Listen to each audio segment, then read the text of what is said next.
All right, good morning, everyone. So anyways, so tomorrow, as you know, will be the exam. So we'll do a quick review for all the stuff we're going to talk about for the exam. Talk about the long problems and things like that. And then I have one more group assignment for you that I'll give you the rest of the time to kind of work. So the first chapter we did was chapter 15, which is simple harmonic oscillation. So remember here, we have to be a little bit careful because we have things that are in general and things that are very specific. Okay, so let's talk about the in general stuff first. So all the things that are generally true for any type of harmonic oscillator. And that is that the position as a function of time is equal to the amplitude times cosine of the angular frequency times time plus the phase factor, where the phase factor can be found from the inverse tangent of negative of the initial velocity divided by the angular frequency times the initial position. Now, this is generally true for something which is moving in a straight line, which if I was dealing with something like a pendulum, and so if I had something like this thing is true as well, except we change x to theta. That's basically the only thing that's different. So here, if I had a simple pendulum, this would just become theta instead. So this is technically true for something moving in a straight line. Otherwise, for a pendulum, this would be theta as a function of time instead, but everything else is the same. What else do we know? We know that the acceleration is equal to negative of the angular frequency squared times the position. The maximum acceleration is equal to the angular frequency squared times amplitude. The maximum velocity is equal to the angular frequency times the amplitude. The velocity of it as a function of time is then just the time derivative of this guy. So that's going to be equal to negative the amplitude times the angular frequency times sine of the angular frequency plus the phase factor. We know that the angular frequency is related to the frequency by 2 pi. And we also know the frequency is related to the period by 1 over. So this is going to be 2 pi divided by the period. What else do we know? We also know that the total energy must then be equal to the kinetic energy plus the potential energy at any point. So in general, the total energy is 1/2 the mass times the maximum velocity squared, which is equal to 1/2 the mass times the velocity squared plus the potential. I'm going to leave it as potential because, again, we're doing general, not specific. Did I miss anything?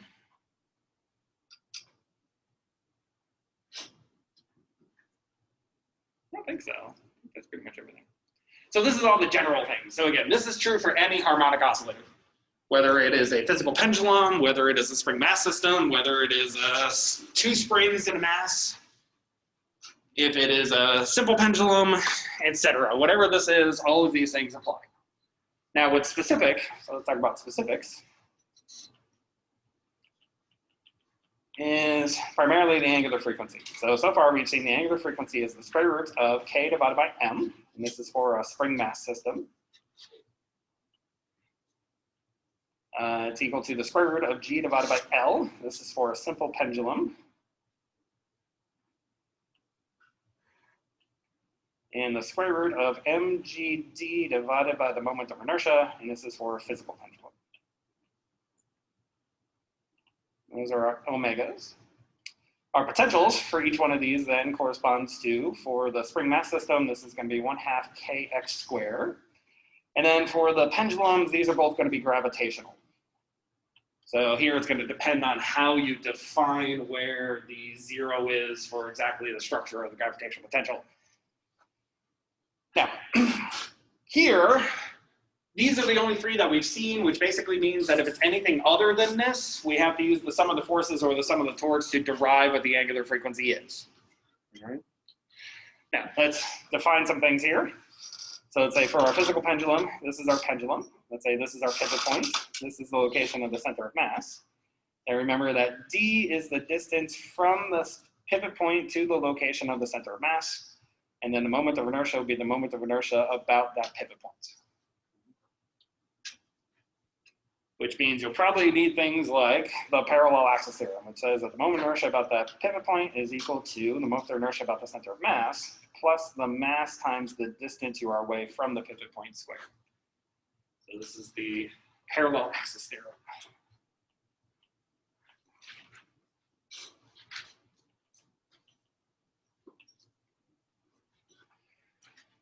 Oh, good. So again, these are specific for different types of things. Now, be careful here when it comes to the spring mass. This is only true for one spring with one mass. That's it. If I had different configurations from that, I then have to rederive this angular frequency, which basically means that if instead I had something like this with two spring constants, this has a different structure. Or if I had something like this, where this has one spring constant, this has another spring constant, this thing has a mass, this has a different structure than the one before that. So be careful with these. You have to make sure that when you're using something like K over M, that it's only one spring with one mass. If it's something different than that, you have to use the sum of the forces to rederive what that angular frequency is. I'm not saying I'm doing that to you, I'm just saying be careful. Okay. Now, again, this is only true for a simple pendulum. This is true for a physical pendulum. Again, if it's something else, you have to use the sum of the torques or the sum of the forces to determine what is that angular frequency. Once you know that, you go back to all these, which are now general, and just plug in what that angular frequency is and have a great time. Everything's okay? So this is all simple harmonic motion. So the next thing we did were, get that, chapter 16 and 17 together. So I didn't follow the directions that the book did. I did my own thing because I like to. That's great. So let's talk about these. So the first thing we looked at was a wave. We said the mathematical definition of a traveling wave or a periodic wave is equal to the amplitude times cosine of the angular frequency times time plus or minus k times x plus the phase factor. Where this k is not the spring constant, but this is what's known as the wave number, which is related to the wavelength this way. So this is this k, the wave number. But this is still the angular frequency from before.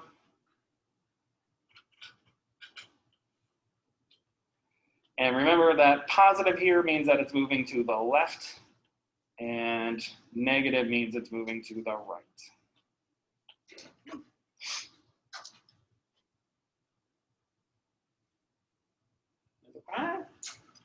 The next thing we looked at was then interference. So we primarily looked at what? So what do we look at? Let's say path length difference. So we said the path length difference was equal to the absolute value of d2 minus d1, which is then equal to either an integer times the wavelength or half integer times the wavelength, where the first one corresponds to constructive interference when these things are in phase, and this one corresponds to destructive interference. So this is when they're in phase.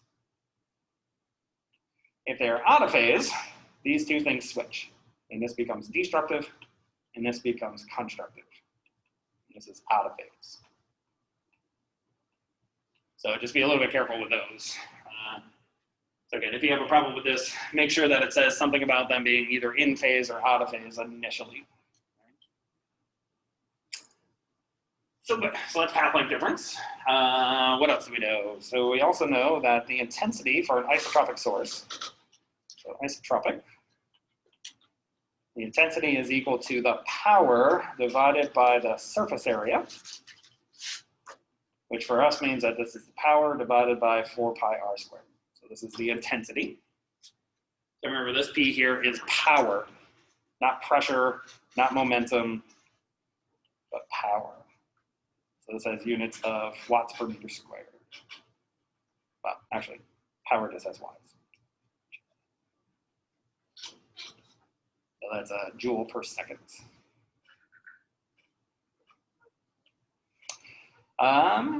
Give you guys a second.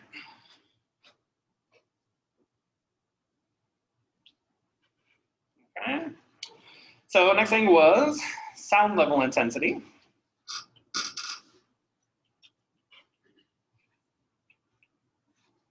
So sound level intensity says that the sound level intensity is equal to 10 decibels times the log of base 10 of the intensity divided by the threshold of hearing. So I0 is just a constant. I'll give you that on the first page. Don't worry about writing it down. Great.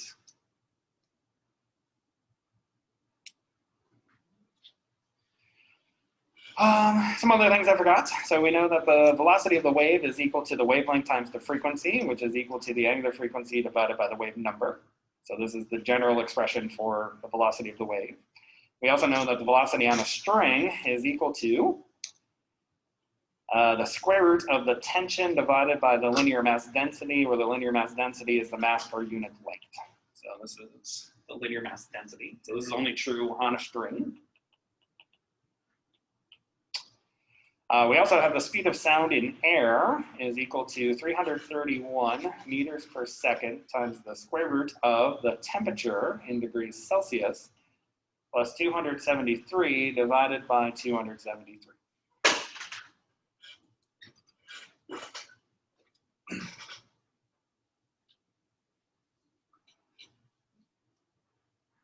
We know those things. What else do we know? So we also know that for interference, so we have standing waves. So let's do standing waves. So for standing waves, we have what? Either two open or two closed. These two things are the same. So for this guy, we have that the wavelength is equal to twice the length divided by the harmonic, meaning that the frequency is equal to the harmonic times the velocity divided by twice the length, where here the harmonic is any integer. So it's that guy. The other case is for one open, one closed.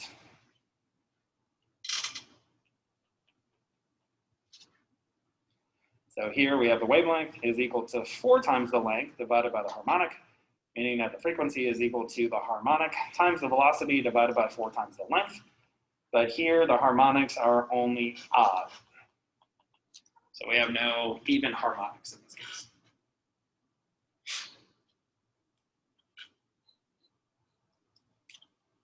And Derek, I'm going to post this video, so what do you miss at the beginning? Don't worry. Okay, no problem. It's okay? So as of this, we looked at beats. So we said that the beat frequency was equal to the difference of the frequencies, which I'm going to arbitrarily write as F2 minus F1. So here, this is usually positive, so I'm going to put absolute values around it. But whatever comes, whatever's bigger, just take that and subtract the other one from it. So basically all that means. So that's what we call beats. And then finally, we have the Doppler effect. So the Doppler effect says that the apparent frequency is equal to the actual frequency times the speed of sound plus, let me do it different colors. Okay, there we go. Let's do observer divided by speed of sound. Source, so here I'm going to have a plus with a minus, and then a minus with a plus, where the red corresponds to when it's moving toward, and then the blue corresponds to when it's moving away. Now again, as we talked about yesterday, we saw some problems. Here you just have to be careful of how the one object is moving relative to the other object. Okay. So again, your options would be, both are moving towards each other, so that means my one object is here, the other object is here, they're doing this. They're both moving toward, so in that case they're moving toward. They're either moving away, which means these two objects are doing this away from each other, so that means they're both moving away. Or they're doing this, which means this one is moving toward, this one is moving away. Right? So you just have to pay attention to how the one is moving relative to the other one when you do these signs. But other than that, that's about it. Did I miss anything? I think so. I'm getting old. I don't remember these things. Can you go back to sound level intensity? Go back to that? Sure. I would love to. Yes.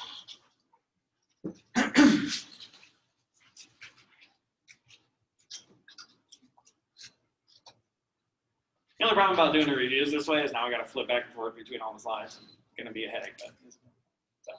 Great, let's talk about the problems. So first off, let's talk about long problems, because we all care about long problems. So, one long problem will pretty much be everything harmonic oscillating. So pretty much anything you can imagine with harmonic oscillation will be that problem. So it's going to involve things with like energy, finding angular frequencies, amplitudes, maximum velocities, maximum accelerations, velocity as a function of time, position as a function of time. So basically anything you can imagine with harmonic oscillation will be there. Okay. So that basically brings us to this side. So that means it's going to be one of these three situations. So it's either going to be a spring mass system, a simple pendulum, or a physical pendulum. Okay, so that's one long problem. Everything involving harmonic oscillation. So I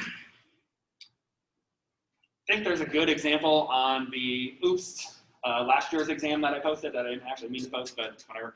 I think it's the one where it tells you it starts off at an initial position with initial velocity and then asks you a whole bunch of questions. That's a good kind of reference question to go through for that type of problem. I think that's the first problem, maybe the second problem. I'm not quite remember. But. So good. So that's one long problem. Second long problem will be, so basically, let's go over here. So one long problem, at least for now, is going to involve beats with Doppler. So this is a long problem.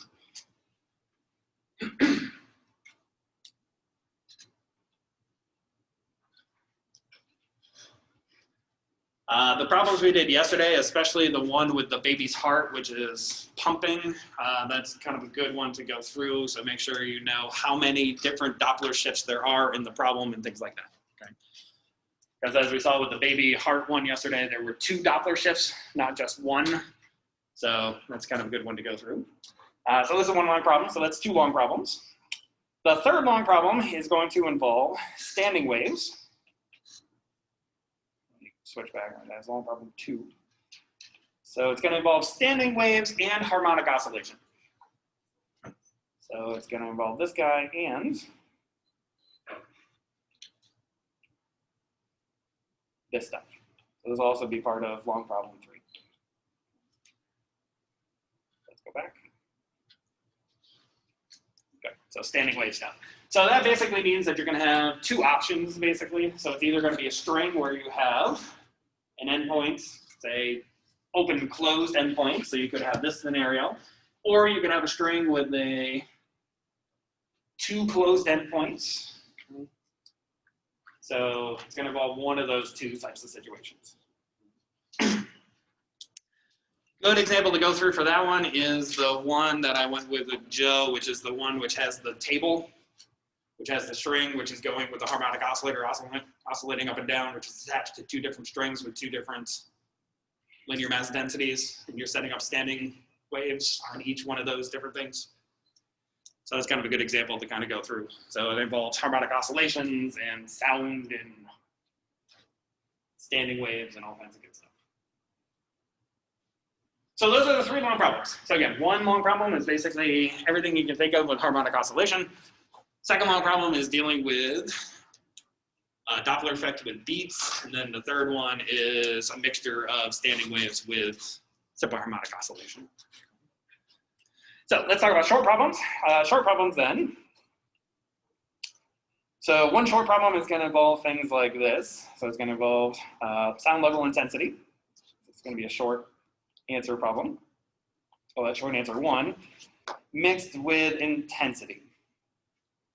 So this is short answer 1 as well. So basically isotropic sources and then finding sound level intensities, things like that. Another one is going to involve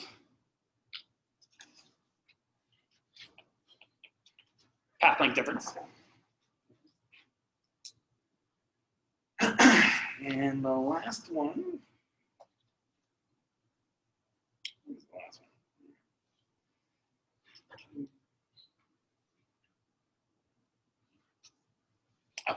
So the last one goes back to standing waves. Now, things like velocity of the sound in air, things like that will be important on some of these problems. Right. So I'll give you a temperature, for example, then you just have to turn that into a speed, how fast the sound is going. Also things like the velocity on the string, so things like this are going to be important, this will be important, this will be important, right? And particular problems, but well, they're all going to be kind of mixed in there. So pretty much the exam will kind of encompass almost everything. And then the last thing is there is an extra credit problem on there. So the extra credit will involve physical pendulums.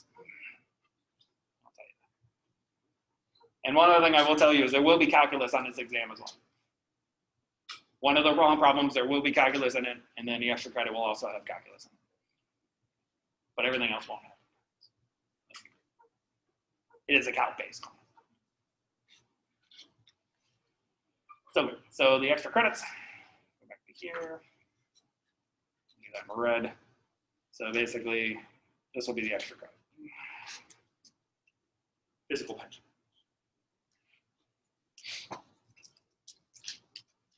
Okay? Not too bad. Right? So typically the way that this class works is the first exam is an okay exam. The next exam is going to be a hard one. I'm warning that right now, because after we come back on Monday, when we get here on Monday, we're going to start electricity. So when we start electricity, we're going to start probably by the end of the first week, we're going to start getting into integration by parts, use substitutions, all kinds of great calculus ideas that you're learning in Calc 2, or hopefully you've actually taken Calc 2 before. So the second exam is pretty hard because now we're going to have to change our concepts of thinking from things like particles moving to now things which are called fields. It's now a big jump in conceptual ideas where we're, instead of thinking about a particle which is moving in a particular trajectory, we're thinking about something which exists throughout all space, which has a value at all space, which also has a direction at all space. So it's called a vector field. So the next exam is going to be a hard one. Good thing is the third exam is usually nice and easy. It's just mindless algebra. Life is great. The fourth exam is going to go back to fields. Now we're going to be dealing with magnetic fields, so it's going to be a hard one again. The fifth exam is going to basically be all optics, which means it's a nice, easy exam. So that means the third exam and the fifth exam are nice and easy. The second and the fourth are the most difficult. And then the first one's kind of somewhere in between. Usually not too bad. So, got to give you a nice mental picture of how the rest of the semester is going to go. Okay? So it shouldn't be too bad. Shouldn't be too bad. So one other thing I'll say about this is I'm also trying to make it independent of anything that we basically learned in 205. Meaning that I'm not going to ask you questions that involve conservation momentum, right, things like that. Not really asking you anything about forces. You will need to know your kinematic equations, but that's pretty much about it. Okay, that's the only thing from 205 that you really need to know. Everything else is consistent with what we did this semester so far. Okay? So I don't want to beat you up with two things, you know, like projectile motion and conservation momentum and torque and all that kind of good stuff. So I'm just trying to be consistent with what we did this semester. So don't worry too much about what we did in the past, at least as far as the exam is concerned. And again, you get an equation card. That equation card, you can put all these things on here. You get front and back of that equation card, put whatever you want on there. Just not fully worked out examples. Reason for that is because I'm probably not going to make anything like those examples that you've seen before. It's going to be slightly different, so I don't want you to go down the wrong path by following those. It's mostly for your sanity. That's mostly what that's for. And again, don't write down any constants. I do give it constants on the first page of the exam. Okay. So things like the threshold of hearing, things like that, I'll give you all of those. I'll also give you moments of inertia. As I did say, the physical pendulum was going to show up on there, so I will give you this moment of inertia about the center of mass for the object. So you don't need to write any of those down either. So, any questions? Anybody has? No? What's up there? Oh, typically it's a standard size note card. Yeah. Both front and back. Both front and back, but shouldn't need too much. So the structure is the same thing that we saw last semester for, hopefully you remember the structure. So basically there's going to be 3 short answer, you choose 2 of them, and then it'll be 3 long problems or medium, multiple part problems, and then it'll be an extra credit on there as well. So later today I will set up for submission for the group problems. So I'm going to have you just submit those directly online instead of actually bringing paper, doing it that way. So just take pictures of all of them. So the group problems will be submitted all together. So again, you're allowed to work on them in groups. So if you write everybody's name down on them, then only one person has to submit them, and then I'll make sure everybody gets the points. Or in case you're worried, you can submit your own copy of them as well. It's not going to hurt anything, right? So I'll put all those together. So just take a picture of each one, upload all of those different ones onto Blackboard. You'll submit them that way. Also, the extra credit that I posted yesterday will also be submitted directly onto Blackboard. But then the exam you'll do in paper around in here. So try to limit as much paper transaction as possible. So like I said, so I'll get those set up later today, so you can submit those later today, so you don't have to worry about doing that tomorrow morning before class. I'll do that a little bit later today. Anything else I'm forgetting? I don't think so. Any questions? Everybody's okay? It shouldn't be too bad, exam. Should be nice and easy. So good. So that brings up our last group assignment that we have. So this one says we have a microphone which is attached to a spring which is suspended from the ceiling. See figure. Great, figure. So below this we have a speaker. The speaker here is giving off a constant frequency of 440 hertz.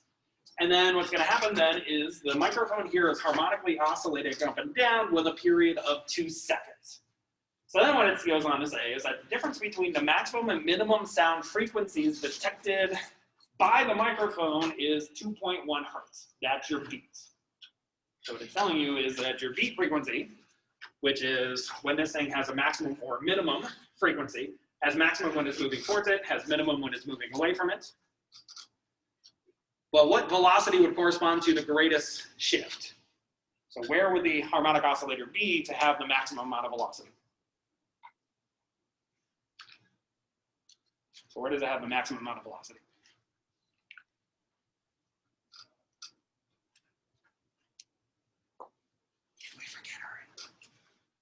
Go for it, Molly. At the origin, right? So when this thing is at its origin, but it's moving downward instantaneously at the origin, that's where it's going to have the maximum frequency because it's moving forward. When it's at the origin but instantaneously moving away from it, that's when it has the least frequency. Or the greatest frequency. Oh, no, the least frequency because it's getting smaller. So what it's telling you is that the difference between when it's moving in this direction and when it's moving in this direction is the 2.1 hertz, which is your beat frequency. And so that's what it's telling you. So from there, it wants us to take that the speed of sound in air is 343 meters per second. And then it wants to know what is the maximum speed. So basically you have to use the Doppler shifted frequency here, Doppler shifted frequency here, take the difference between those, set that equal to 2.1 hertz, find your velocity. This is very similar to the truck problem that we did yesterday.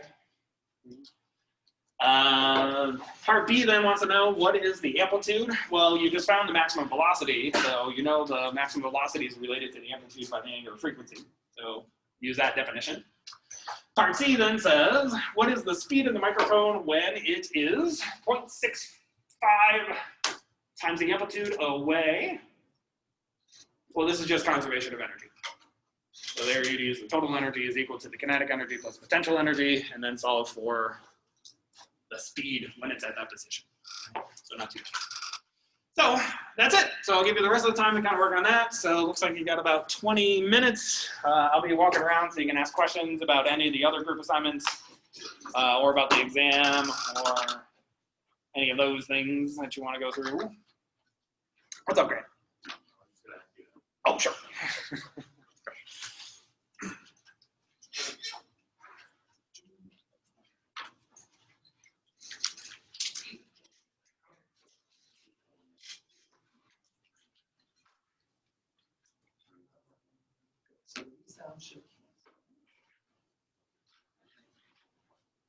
Okay. easier we just cut those out first. Then we don't have that extra. All of these sounds are good. So yeah, so up to this point is fine.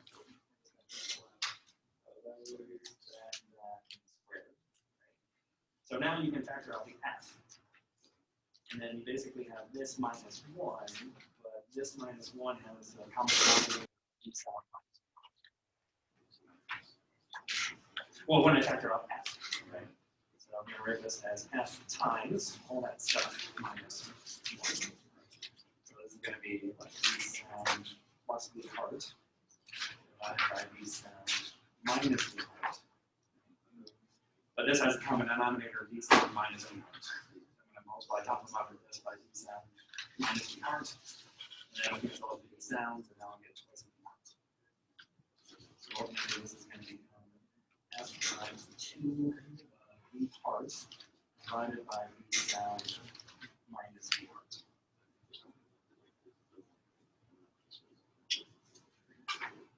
You could do it that way, but it's just a lot more. You're making it harder than it is. Okay.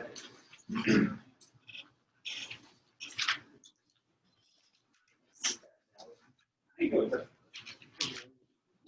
You didn't get called in today? You didn't get called in today? I did it 2 times, but I can't.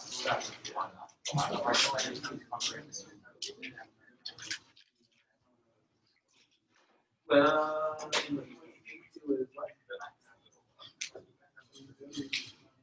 right, but you know the amplitude from parts n. Right. So instead of writing this as 1/2 the max speed, write it as 1/2 k times amplitude. But you didn't do it this way, so it's going to be you could do this way, so it's great. You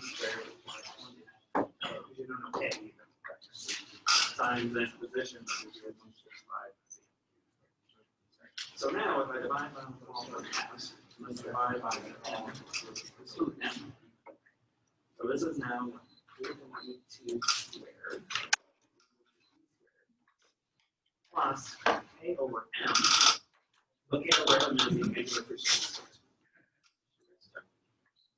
Plus omega squared times 1.5. We also know that angular frequency is related to the period. The sign that becomes 1 squared plus 4 pi squared divided by 3 squared. So we don't care what the max is. We also don't care what the max is. I might have missed it when you did this before. Oh, so one calculus one would be, so let's say the physical calculus would be if I wanted to extremize, say, the period. So in that case, I would have to take a derivative of the period, find position, that would have to drill a hole into the extremize. So that would be a calculus. Or another one would be, for example, let's take a water tube that we did in lab. So one thing I could do is take a glass and pour water into it, and then you could hear the frequency increasing in pitch. Calculate on it. So I could ask you the rate at which the frequency is changing inside or out. Dependent on how fast I'm pouring the water. Well, you just take the derivative of the beam frequency, or just the frequency. And then I could say, well, there's an actual frequency from another tube. So now you have a beat frequency between 2. So how many beats do you have in a certain amount of time? So in that case, you integrate that rate over the time. So there's different ways I can bring it up. You basically That's right. That's right. I can make it easier by saying the velocity is working at a constant. So it's not changing.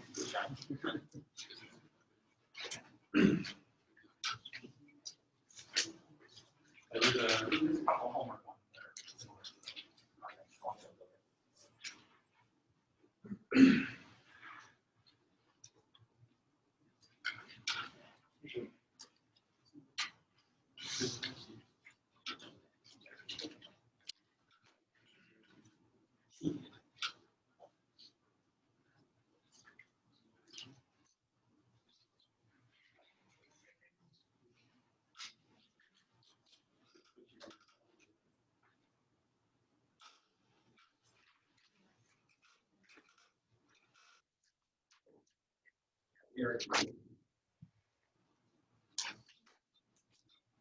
It's just, but as far as the exam is concerned, you wouldn't know about actually most of it.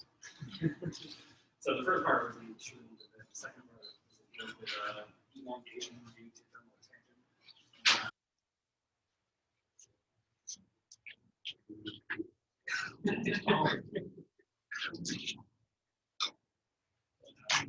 When I gave that problem,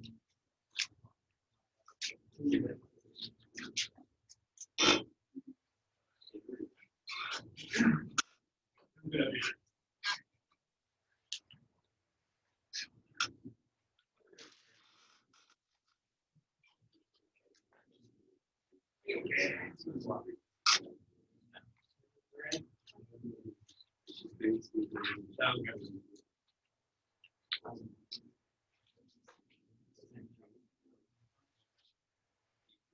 But you didn't do the video. Yeah, I don't. Okay. Between today and tomorrow.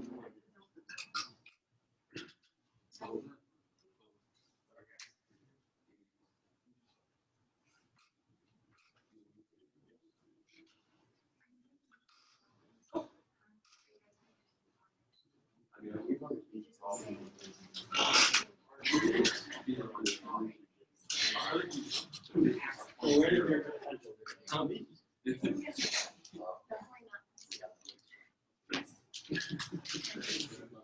Yeah, because here you're saying it's all kinetic energy, which means you'll have that energy, which means you should get exactly that solution for the maximum. So the boss that we have already is the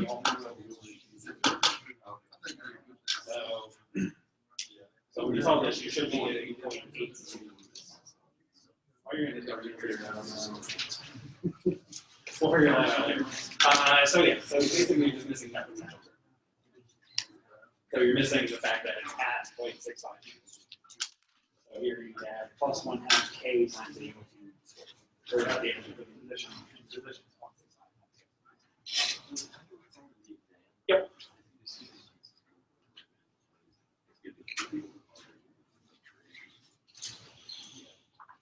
What do you mean?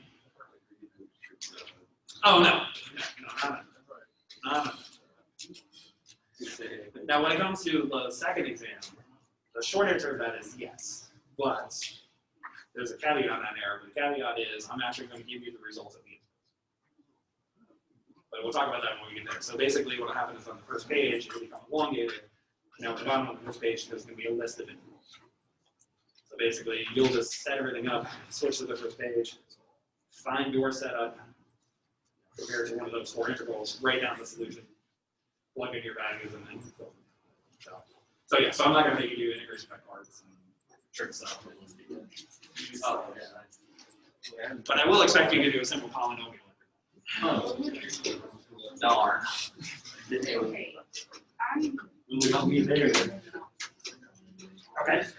So is this a B? Good. So now just need your doctor to check out. So in both cases, what's happening is the source is stationary. What's happening is when it's moving downward, it's moving toward. So that's going to correspond to the positive sign. And when it's moving upward, it's moving away, so it's going to correspond to the negative sign. So you can write this as H times B sound plus B, just leave it B, divided by B sound, minus F times B sound, minus B. Because that is B, yes. Well, because it has the greatest Doppler effect when it's moving at the greatest velocity. So that's where I was thinking. Okay. Yeah, so because it's saying that the difference between the maximum and minimum sound frequencies, which corresponds to the maximum velocity, is the 2.0. That equals 2.0. There you go. So this beat here and this beat here are both units. So now just all 50 minutes. That makes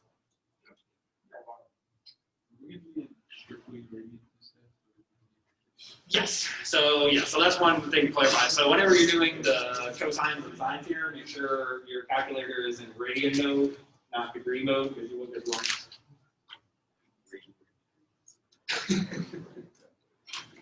Well, we'll go back to degrees for the next one.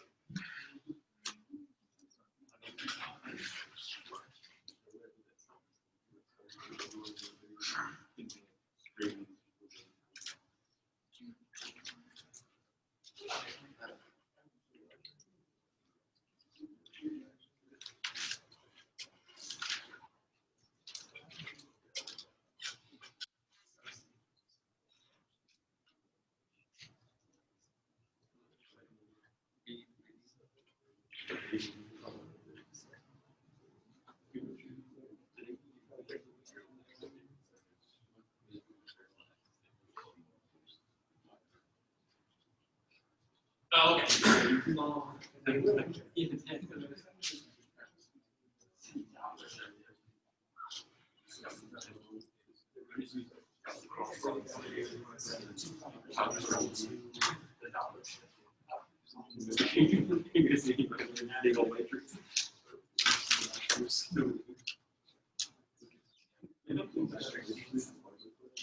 Oh, so what is that?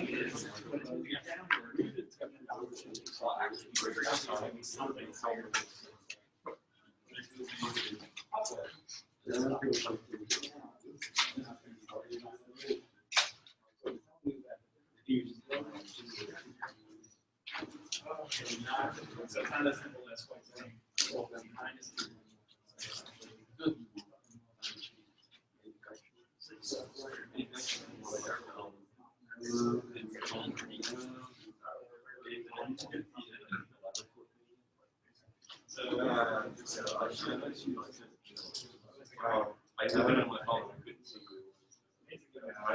It's on backward. I didn't, but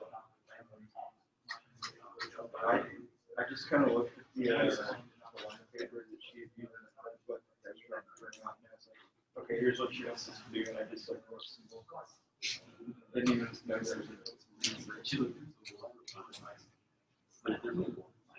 So I guess people have. Yeah. She didn't have a submission folder for it, so I emailed her, and then so she sent something out to the room and said, "Here's a rubric," and then I saw there's a submission folder. I don't know. I don't know how long it's old. Like, it's a graph. There's barely some big as it is, so I can't do that long. I'm hoping she's going to grow. She's a sticker on the ground. Check out. Could you have 108.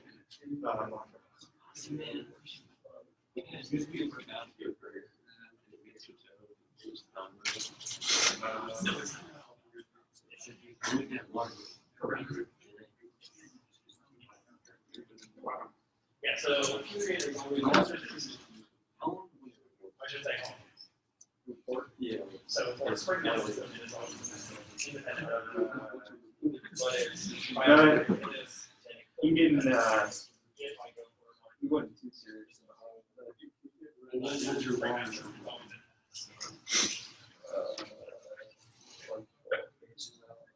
That was a lot of pictures. Not very long. I'm not even long.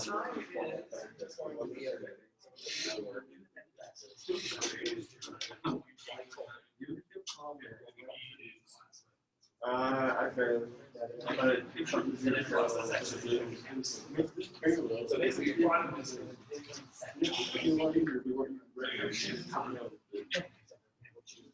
zero.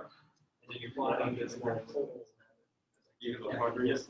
Yeah. You have a partner?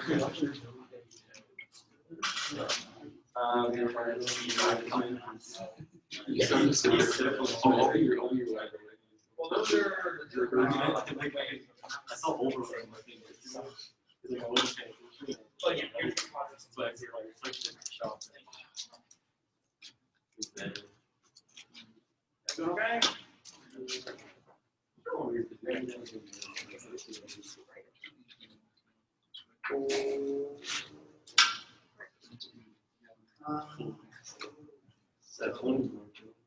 So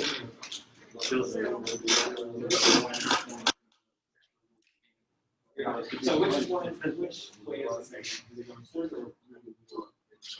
So that's fine.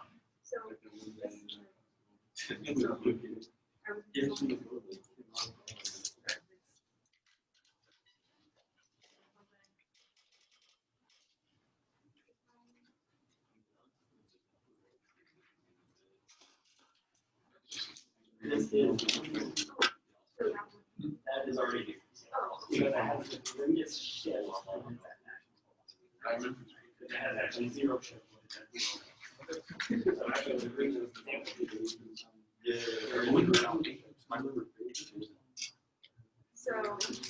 So think about it. So if this velocity goes to zero,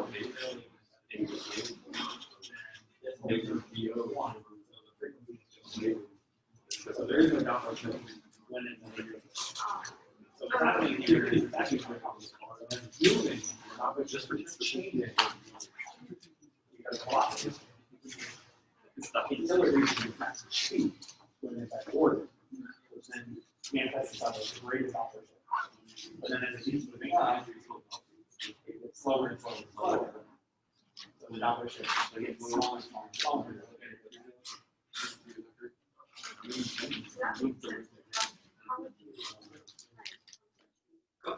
So one of our so 2.1 is not a singular one of these. But it is the difference between when it's maximally shifted and minimally shifted. How did you say we said? Maximally shifted up. Yeah, yeah. That's so basically what it's doing is, so here's my harmonic oscillator. So when it's here, moving down in this direction, maximum velocity is moving towards it is let's look at the highest.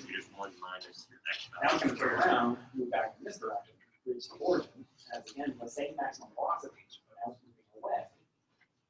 It means it's going down the lowest frequency. So where it's accelerated, it's going to be this frequency here, versus this frequency here. Oh, that's the right way to do it. So now we're going to say that 2.1 is the difference between this. We just use very 2.1 is equal to frequency up minus frequency down. Does that kind of make sense? We're going to say that's equal to minus frequency. Yeah, we know frequency up, then it's additive. That's going to be exactly what we want.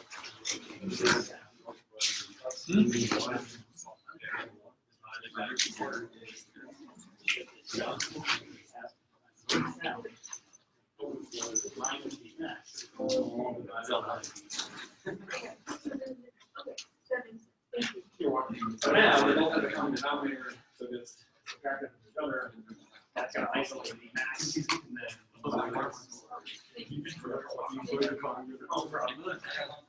sure. So you, when it's oscillating, sound is oscillating, is that usually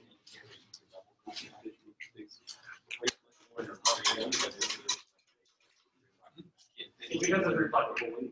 So here, this one that we're doing with the microphone, which is there is no technical word. The reason for that is because it's not receiving a reflected wave from the computer.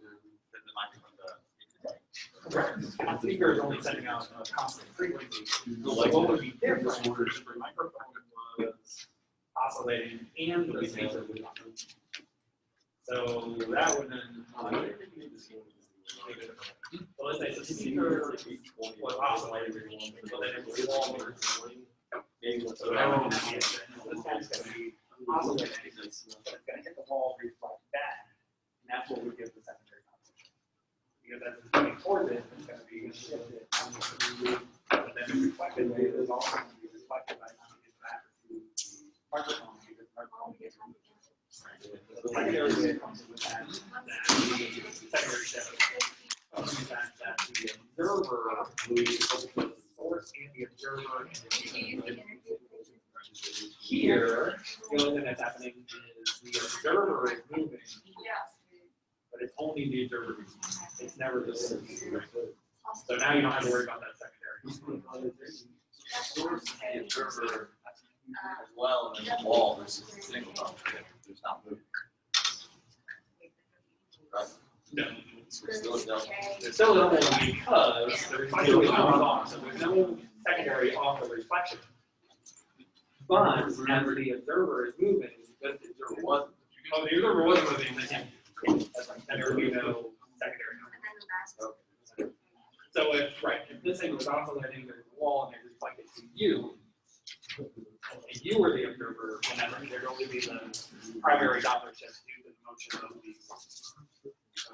But as far as the source of the observer, if that was also the observer, then there'd be a secondary Doppler shift on top of that.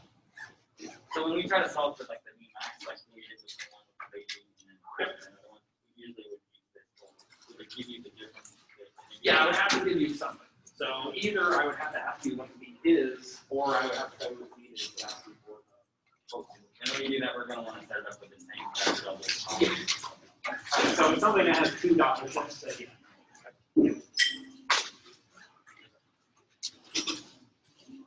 Okay. All right, so we're officially done. If you have any questions, let me know. Michael, you doing okay? One quick question. So you're talking about this one part being, how would they do it if you did? I just have to do what the beat frequency was. That's the difference between the two. So to get that, this frequency has to be this. This frequency has to be that. And you would know that the higher one would be on the way down. Well, you know the difference is 2.1, but that doesn't necessarily mean each one is half of that. Oh, okay. So it only worked out perfectly. Right. So it may just happen to be because it was so close to each other that it came out approximately. But yeah. So think about the one that we did. I think there's a whole other one, or maybe it was one of the I got several questions. But if you calculated the beat going in one direction versus the other direction, they were slightly different. You know, the difference between the two. So yeah. So I think in this case, it just happened to be that because the beat was so small, 2.1, and you assumed half went one, half the other, and then you got approximately the right answer. Yeah, that's the object, the third decimal. Right, something like that. But yeah, but just because it shifted doesn't mean that half of 2.1 goes to the 1 and half of 1 goes to the other. Okay. So yeah, so just be a little bit careful with that because I don't think that's true in general. All right. What's up? For the art level, Yep. when you're finding Yep. essentially finding the Correct. or,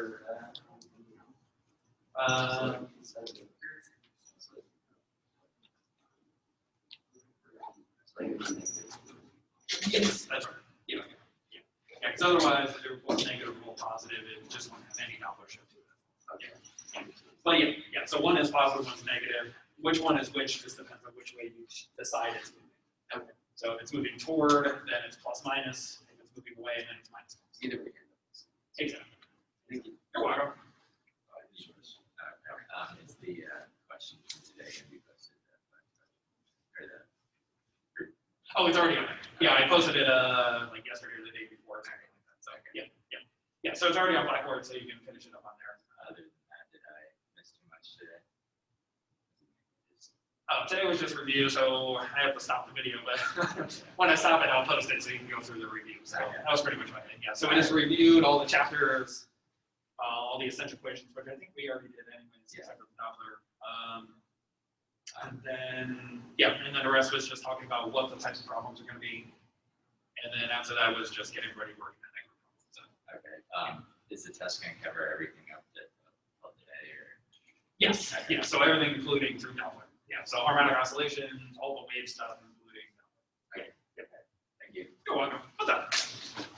I don't understand how I got the correct answer. So I got. Good. So you got this. Okay. This is correct. Good. That's right. Exactly. Source wasn't moving, so those are 0. And yeah, so here it's moving toward, here it's moving away. Good. And then from here, you multiply 340 over here. 343. So you got 440, 440. Right, and then what'll happen is the 440, those terms will cancel as you did here. And then what do you? Okay, so this plus this and this are the same. So I just divided that by 2. Yeah, that's right. Opposite, because it's in the opposite direction. Yeah, but you already took that into account here. So yeah, when you multiply and you distribute that negative sign, that makes it positive. So you just get, as you have here, this was this, but these two are the same because it's the same maximum velocity. That's right. Yep, and then that's just 2 times that, which is why you divide by 2. Good, that's right. Yeah, and then here, Vmax, which is that maximum, is equal to A times omega, and then omega is, right, 2 pi divided by the period. Good, so 2 pi omega. Yeah, yeah, and then the frequency in this case would just be 1/2 because it's 1/2. Oh, okay, that's fine. Yeah. Okay, no problem. Yeah, so just remember that the period is related to the frequency inversely. Gotcha. That's right. So yeah, so if your period is 2 seconds, then your frequency in that case is 1/2. Awesome. All right.